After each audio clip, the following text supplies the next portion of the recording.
Me llamo Guillermo Melilla Calderón, trabajo en el grupo Suominen, en la planta que tenemos en Alicante, bueno, en la población de Benejama.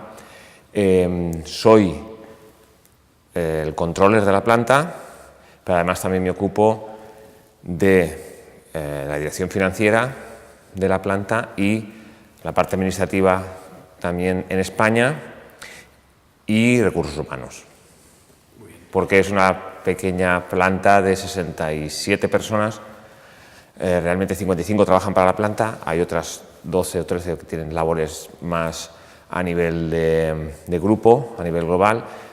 La empresa en total tiene unos 650 trabajadores, con 8 plantas de producción en el mundo, 3 en Europa, 3 en Estados Unidos y 1 en Italia.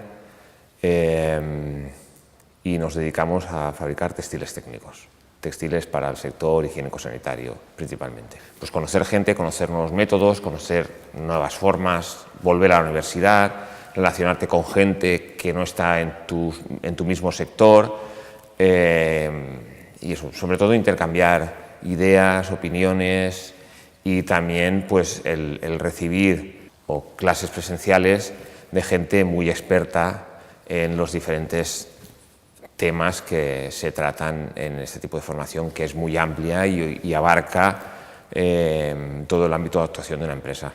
En mi ámbito de actuación, lo que es mi empresa es completamente diferente a todo lo que he visto aquí, excepto algún caso en particular, ¿no?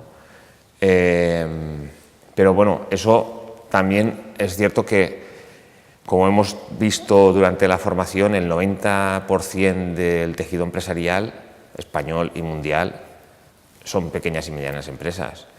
Yo también vengo de un área, un teniente y su comarca, que son todo pequeñas empresas. Entonces he estado toda la vida viendo ese tipo de gestión y de negocio y se aprende de ahí. Todos los modelos de gestión son buenos y de todos puedes aprender algo para aplicarlos en el día a día. Hombre, yo creo que la formación es lo más importante.